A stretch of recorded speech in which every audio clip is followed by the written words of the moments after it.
أعوذ بالله من الشيطان الرجيم بسم الله الرحمن الرحيم.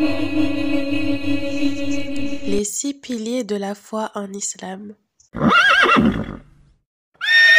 sont: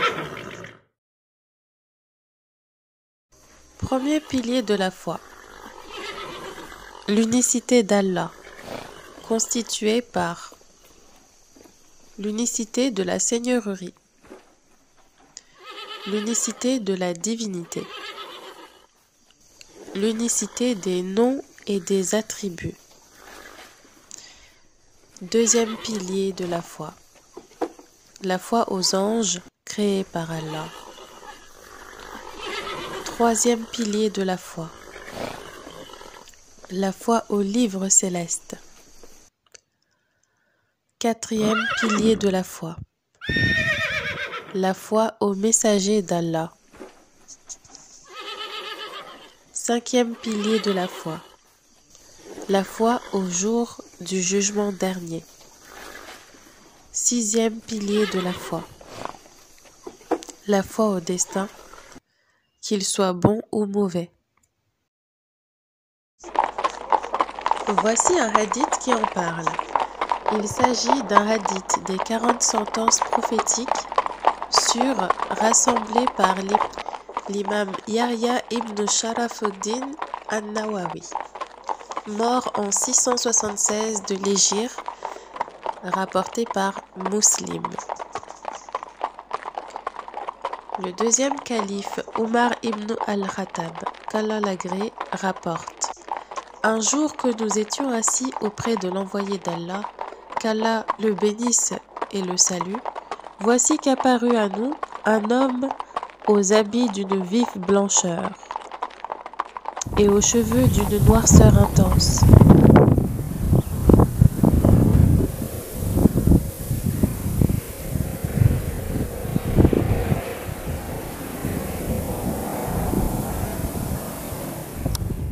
Sans trace visible de voyage. Personne parmi nous ne le connaissait. Il vint s'asseoir en face du prophète, qu'Allah le bénisse et le salue, plaça ses genoux contre les genoux du prophète et, posant les paumes de ses mains sur les 2 cuisses du prophète, lui dit: « Ô Muhammad, informe-moi au sujet de l'islam. » L'envoyé d'Allah, qu'Allah le bénisse et le salue, lui répondit: l'islam est que tu témoignes qu'il n'y ait pas de divinité si ce n'est Allah et que Muhammad est l'envoyé d'Allah, que tu accomplisses la prière, 5 prières quotidiennement, verse la zakat, l'aumône légale, l'impôt purificateur, jeûne du mois de Ramadan et effectue le pèlerinage vers la maison sacrée, la Mecque, si tu en as la possibilité physique et financière. Tu as dit vrai, dit l'homme. Nous fûmes pris d'étonnement de le voir interrogeant le prophète, approuvé. Et l'homme de reprendre: informe-moi au sujet de la foi, al-Iman. C'est, répliqua le prophète, sur lui la paix d'Allah, de croire en Allah, en ses anges, en ses livres, en ses apôtres, au jour dernier, et de croire dans le destin imparti pour le bien et le mal. Tu dis vrai, répéta l'homme, qui reprit en disant: informe-moi au sujet de l'heure. Le prophète, sur lui la paix d'Allah, répondit: l'interrogé n'en sait pas plus que celui qui l'interroge. L'homme demanda alors: quels en sont les 6 précurseurs? C'est, répondit le prophète, sur lui la paix d'Allah, lorsque la servante engendrera sa maîtresse, et lorsque tu verras les pâtres miséreux, pieds nus et mal vêtus, rivaliser dans l'édification de constructions élevées. Là-dessus, l'homme s'en fut. Quant à moi, je restai un moment. Ensuite, le prophète, sur lui la paix d'Allah, me demanda: ô Omar, sais-tu qui interrogeait? Je répondis: Allah et son envoyé en savent plus. C'est Gabriel. Archange Gabriel, sur lui la paix d'Allah. Dit le prophète, sur lui la paix d'Allah: qui est venu vous enseigner votre religion.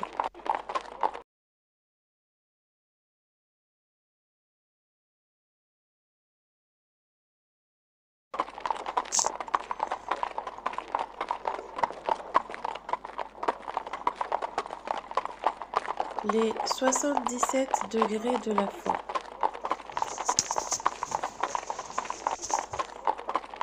Il est rapporté dans un hadith que notre prophète, sallallahu alayhi wa sallam, a dit: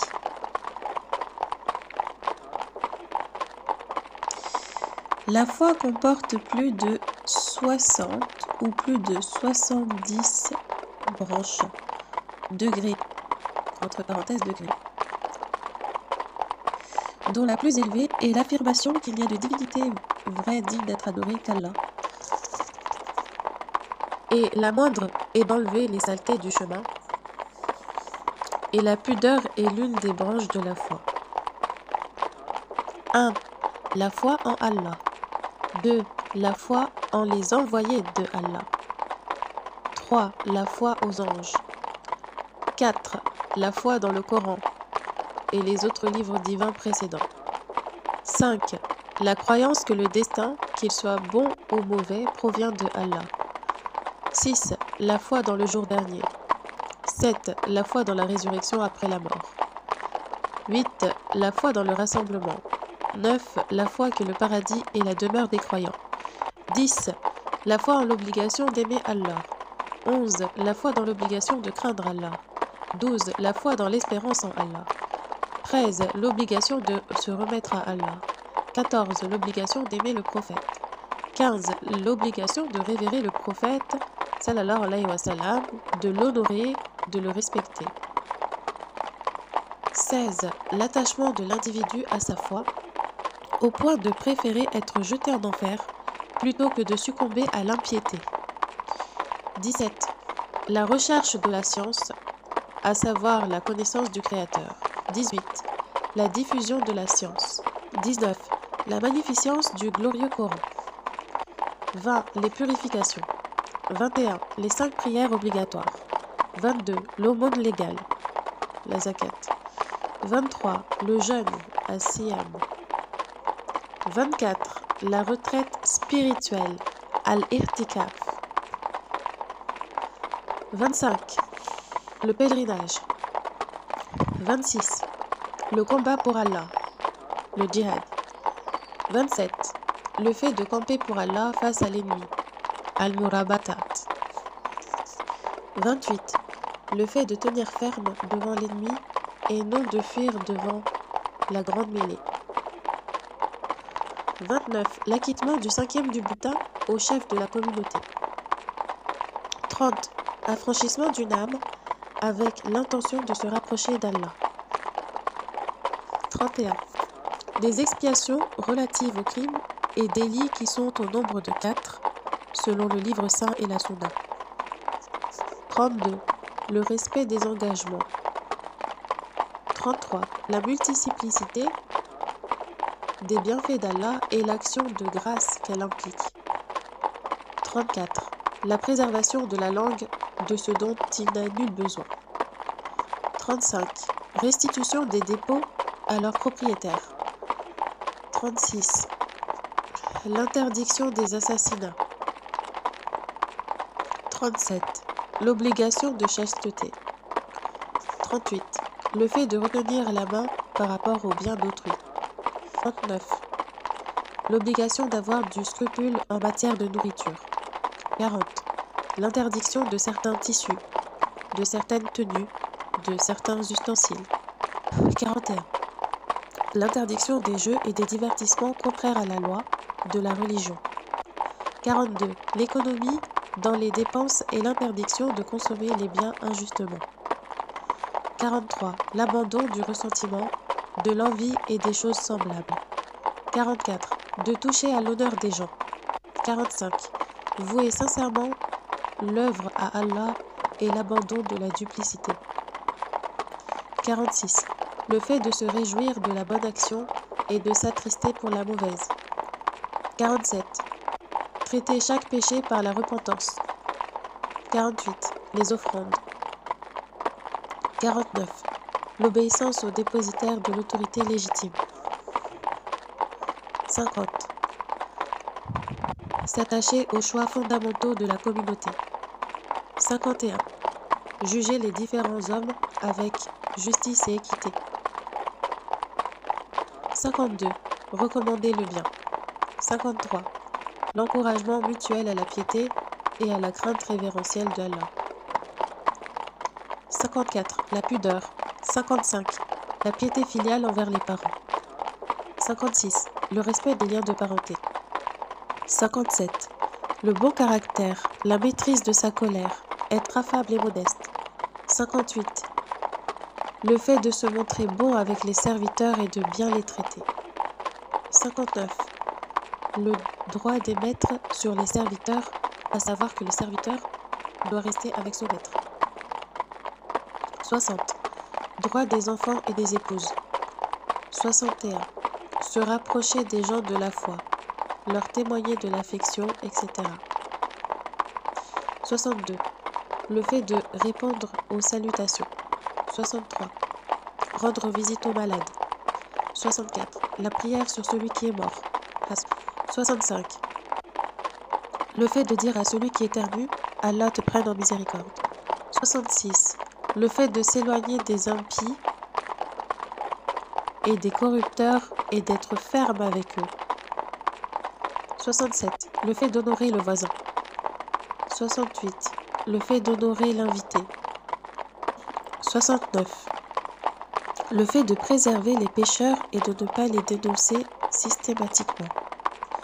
70. L'ascèse et la réduction de l'espoir. 71. Le fait d'endurer patiemment les épreuves et les penchants de l'âme pour les plaisirs et les désirs. 72. La jalousie et l'abandon du madra, le fait de favoriser la mixité entre les hommes et les femmes pour échanger des amabilités. 73. Se détourner des propos vains. 74. La générosité et la largesse. 75. Se montrer miséricordieux envers le petit enfant et respecter la personne âgée. 76. La réconciliation entre les gens. 77. Que l'homme aime pour son frère dans la foi ce qu'il aime pour lui-même.